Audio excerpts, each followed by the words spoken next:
Hello friends, in last lecture we discussed about the type of integration in which the first type is substitution, and in that lecture I was told you what is the tricks for substitution. Just observe the given example and observe the function which derivative lies there, and that function equal to another variable t. Okay, here we have given one more example in this same exercise 3.2, and in that some more questions in different manner. Okay, here one more question, x square of x square upon tan cube of x square. Okay, this is the question in exercise 3.2. okay, आपल्याला इथं observe करायचं आहे की कोणत्या फंक्शनचा derivative adjust होतो आहे आणि त्या फंक्शनच्या ऐवजी आपल्याला टी मानायचा असतो असं मी तुम्हाला ट्रिक सांगितली होती. आता इथं बघा की एक्स स्क्वेअरचा डेरिव्हेटिव्ह सेक एक्सचा derivative sec x into tan x, पण sec x into tan x आहे का न्यूमरेटरला? नाही.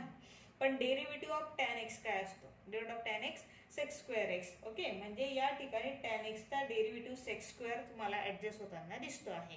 म्हणून आपण काय करणार की या ठिकाणी टॅन एक्स ची व्हॅल्यू टी मानणार. So put T equal to tan x. आता तुम्हाला सांगितलं आहे की ज्या वेळेस तुम्ही सबस्टिट्यूशन केलं त्यावेळेस तुमचा जो डीएक्स ची व्हॅल्यू आहे त्याच ठिकाणी तुम्ही ती काढून घ्यायची, म्हणजे टॅन ऑफ, पण एक्स च्या ऐवजी इथं काय दिलंय त्यांनी एक्स स्क्वेअर, म्हणून आपण टॅन ऑफ एक्स स्क्वेअर मानलं पाहिजे. ओके, आता याचा डेरिव्हेटिव्ह काय घ्यायचा, कारण की आपल्याला इथं डीएक्स ची व्हॅल्यू काढायची आहे. म्हणून आपण काय करणार, derivative of t dt by dx, आणि तो बाय डीएक्स तुम्हाला या साईडला मी पाठवायला लावलाय कारण की आपल्याला या ठिकाणी dx ची व्हॅल्यू पाहिजे. ओके, मग आता इथे derivative of tan x is काय असेल, sec स्क्वेअर x. ओके, मग इथे sec स्क्वेअर x, x च्या ऐवजी काय आहे, x स्क्वेअर आहे, आणि x च्या ऐवजी अनदर टर्म असेल डेरिव्हेटिव्हला तर आपण त्याचा डेरिव्हेटिव्ह परत घेतो. मग डेरिव्हेटिव्ह ऑफ x स्क्वेअर काय होईल, 2x होईल, आणि इंटू इथून येणारा हा dx इथं मल्टिप्लाय होईल. ओके, आता एक्झाम्पल मध्ये ऑब्झर्व करायचं, आपल्याकडे फक्त कोण आहे, x आहे, sec स्क्वेअर आहे आणि dx आहे.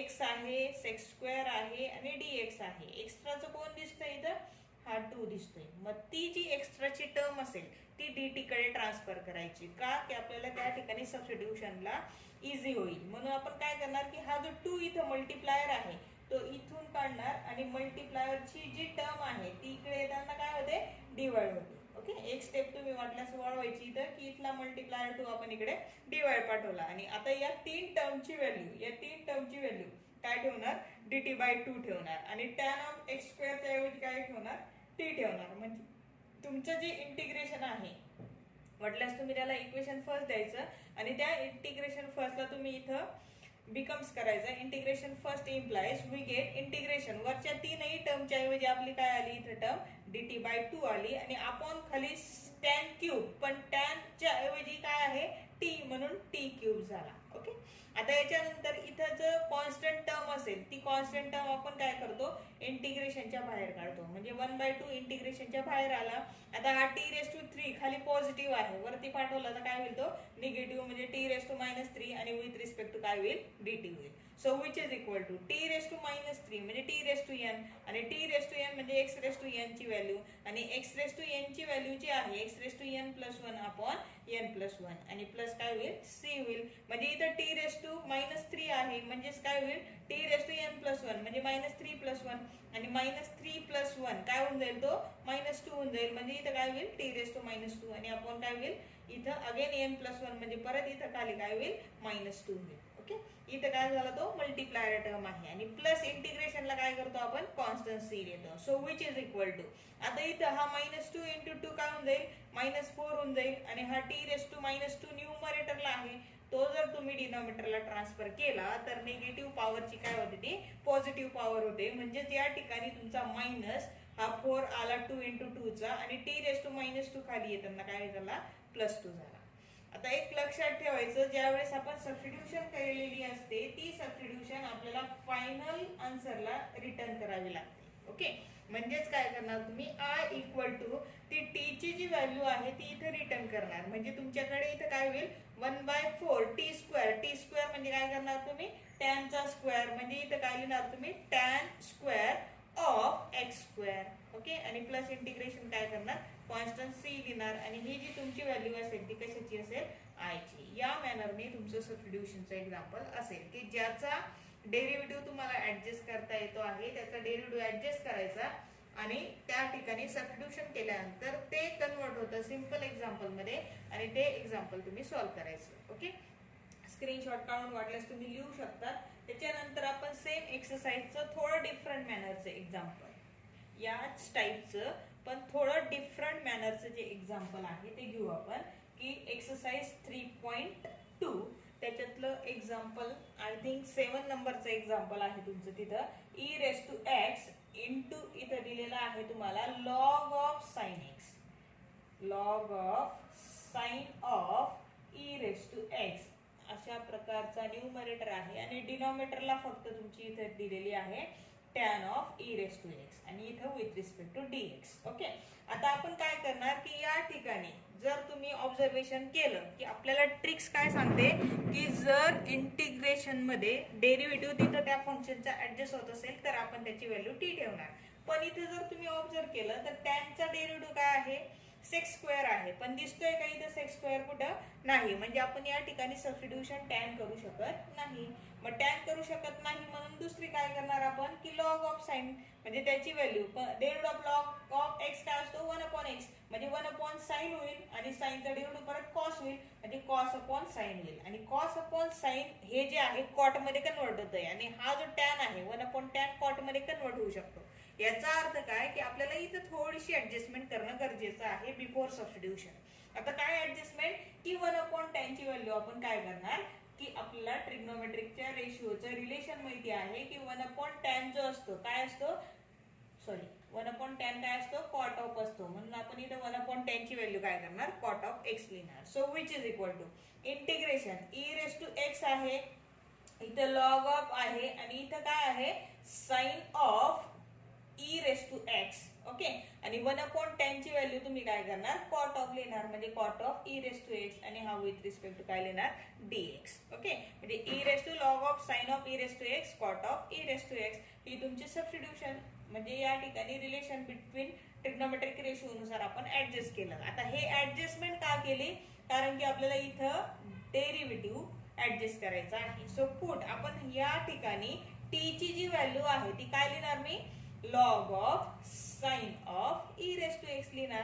आता इथे टी ची value log of sine of e raise to x लिहिली तर याच्यानंतर आपण डेरिव्हेटिव्ह चेंज करतो, मग dt बाय dx तुम्ही इकडे या साईडला पाठवणार आहे मल्टिप्लायर. पण डेरिव्हेटिव्ह ऑफ लॉग एक्स काय असतो 1/x, पण x च्या ऐवजी कोण आहे इथं sine of e raise to x आहे आणि x च्या ऐवजी जी टर्म आहे त्याचा परत डेरिव्हेटिव्ह घेतात तुम्ही, मग डेरिव्हेटिव्ह ऑफ साइन काय असेल तुमच्याकडे cos ऑफ x, पण इथं परत x च्या ऐवजी कोण आहे e रेस टू x आहे, म्हणजे त्या ठिकाणी e रेस टू x चा परत डेरिव्हेटिव्ह आला e रेस टू x. इथं बघा व्यवस्थित एक वेळेस मी रिपीट करते, derivative of log x 1/x, पण x च्या ऐवजी sine of e raise to x आहे म्हणून sine of e raise to x चा परत डेरिव्हेटिव्ह घेतला आणि derivative of sine of e raise to x काय असेल cos of e raise to x आणि cos of e raise to x मध्ये परत x च्या ऐवजी e रेस टू x आहे म्हणजे या ठिकाणी e रेस टू x चा परत डेरिव्हेटिव्ह घेतला e रेस टू x आणि इथला जो dy dx आहे तो इथं काय होईल मल्टिप्लायर येईल म्हणजे इथं मल्टिप्लाय ऑफ dx होईल. आता विच इज इक्वल टू इथं cos अपॉन साइन ची जी व्हॅल्यू असते ती काय असते cot ऑफ x असते. इथं रिलेशन वाटल्यास तुम्ही लिहू शकता की cos x upon sin x, आपल्याकडे परत काय असतो cot ऑफ x असतो म्हणजे इथं cos अपॉन sin परत काय लिहिणार मी cot of e raise to x लिहिणार आणि हा e raise to x into dx as it is. ही जी व्हॅल्यू आहे ही कशाची आहे dt ची म्हणजे cot of e raise to x dx म्हणजे इथं या ठिकाणी हे जे आहे cot of e raise to x dx आणि e रेस टू x याच्या ऐवजी या तीन टर्मच्या ऐवजी फक्त काय लिहिणार मी dt लिहिणार आणि log of sine of e raise to x च्या ऐवजी फक्त काय लिहिणार t लिहिणार म्हणजे या ठिकाणी हे जे इक्वेशन फर्स्ट आहे तुमचं दिलेलं इंटिग्रेशन i जे आहे ते आपल्याकडे कसं मिळेल equation first implies i equal to integration या e raise to log of आणि cot ऑफ च्या ऐवजी आपण फक्त काय लिहिलं dt लिहिलं आणि या ठिकाणी log of sine of e raise to x log of sine of e raise to x च्या ऐवजी काय लिहिणार मी t लिहिणार. ओके, म्हणजे या ठिकाणी या पूर्ण ही जी पूर्ण आहे ही पूर्ण टर्म त्या पूर्ण टर्मच्या ऐवजी फक्त t इंटू dt आला आणि t म्हणजे t रेस टू किती असतो 1 असतो आणि फंक्शन रेस टू नंबर म्हणजे तुमच्याकडे काय असेल x रेस टू n चा फॉर्म्युला आणि एक्स रेस टू एनचा फॉर्म्युला काय सांगतो, x raise to n plus one upon n plus one आणि प्लस काय असतो सी. म्हणजे इथं या ठिकाणी आपलं तुमचं फायनली जो इंटिग्रेशन आहे T square plus two sorry T square upon 2 आणि प्लस इंटिग्रेशन कॉन्स्टंट काय असेल सी असेल. पण तुम्हाला काय सांगितलंय मी, फायनली तुमचं ते जे टी ची व्हॅल्यू आहे तुम्ही रिटर्न करायची, म्हणजे टी च्या ऐवजी लॉग ऑफ साइन तुम्ही रिटर्न केला पाहिजे. म्हणजे फायनली तुमचं आय ची जी व्हॅल्यू आहे इथं टी स्क्वेअरच्या ऐवजी काय लिहिणार तुम्ही, log of sine of e raise to x आणि त्याचा रेस टू 2 आणि आपण काय लिहिणार 2 आणि प्लस काय लिहिणार सी आणि दिस इज युअर आय. या टाइपने तुम्ही इंटिग्रेशन ते सॉल्व्ह करणार सबस्टिट्यूशनने. ओके, हे थोडंसं डिफरंट होतं, आधी ऍडजस्टमेंट होती आणि त्याच्यानंतर तुमचं सबस्टिट्यूशन होतं. ओके, असं सेम अजून त्याच एक्सरसाइज मधलं अजून एक एक्झाम्पल आहे थोडं डिफरंट मॅनरचं. ते एक्झाम्पल आपण इथं घेणार आहे. आता ते एक्झाम्पल काय करू आपण की या ठिकाणी दिलेलं जे एक्झाम्पल नंबर 17 म्हणजे 17 नंबरचं एक्झाम्पल आहे तुमच्याकडे. काय आहे तिथं की 10x⁹ प्लस 10x आणि इंटू इथं काय आहे लॉग ऑफ 10 आणि अपॉन खाली जो डिनॉमिनेटरला आहे तुमच्याकडे की 10x आणि x⁻10. या ठिकाणी सिंपल जे आहे की या एक्झाम्पल मध्ये तुम्ही डेरिव्हेटिव्हची कोणती टर्म ऍडजस्ट होणार आहे ते तुम्ही ऑब्झर्व करायचं आणि इझिली तुम्हाला समजेल की a⁻x चा फॉर्म्युला a⁻x इंटू लॉग ए. म्हणजे या ठिकाणी इझिली तुम्ही समजू शकतात की या डिनॉमिनेटरचा डेरिव्हेटिव्ह आपल्याला न्यूमरेटरच्या ठिकाणी ऍडजस्ट होतो आहे a लॉग ए आणि x⁻n चा फॉर्म्युला इथं n इंटू x⁻1. जर तुम्ही व्यवस्थित कॉन्सन्ट्रेशनने ऑब्झर्व केलं तर तुम्हाला इझिली कोणत्या टर्मचा डेरिव्हेटिव्ह तिथे ऍडजस्ट होतो आहे ते समजेल आणि ज्या टर्मचा डेरिव्हेटिव्ह ऍडजस्ट होतो आहे त्या टर्मला मी तुम्हाला काय सांगितलं की सबस्टिट्यूट करायचं अनदर व्हेरिएबल. अनदर म्हणजे जनरली आपण टी घेतो. आता या ठिकाणी टी जी घेतली आहे त्या टी चा derivative of t dt by dx हा dx ऑलरेडी आपण या RHS ला मल्टिप्लायर म्हणून ट्रान्सफर करतो आणि 10x म्हणजे a⁻x आणि a⁻x चा डेरिव्हेटिव्हचा फॉर्म्युला काय असतो a⁻x into log of a आणि सेम थिंग्स x⁻n नंबर म्हणजे काय x⁻n चा डेरिव्हेटिव्हचा फॉर्म्युला काय सांगतो तो n इंटू x⁻1. या मॅनरने या ठिकाणी फक्त तुम्ही सॉल्व्ह केलं की 10x into log of a म्हणजे log of 10 plus n into n म्हणजे 10 इंटू x⁻1 10 - 1 म्हणजे 9 आणि ही dx इथं सिंपल तुम्ही या ठिकाणी ट्रान्सफर करा म्हणजे तुम्हाला इझिली त्या ठिकाणी न्यूमरेटरची जेवढी टर्म आहे ती टर्म जी आहे ती ट्रान्सफर होताना दिसते आहे. म्हणजेच काय होईल की या ठिकाणी ही टोटल टर्म न्यूमरेटर मध्ये आली dt.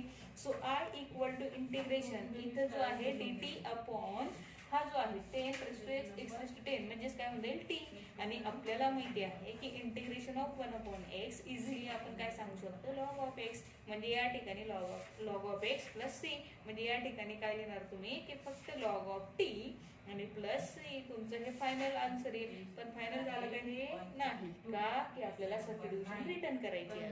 जर सबस्टिट्यूशन रिटर्न केली नाही तर तुमचं त्या ठिकाणी एक मार्क इझिली कट होईल आणि म्हणून हे गोष्ट लक्षात ठेवायची की आपल्याला सबस्टिट्यूशन रिटर्न करण्याशिवाय एक्झाम्पल कंप्लीट करायचं नाही. ओके, होप तुम्हाला समजलं असेल. अशा प्रकारे तुम्ही काही उरलेले एक्झाम्पल सॉल्व्ह करा. काही डाऊट असेल तर नक्की विचारा. Okay, thank you.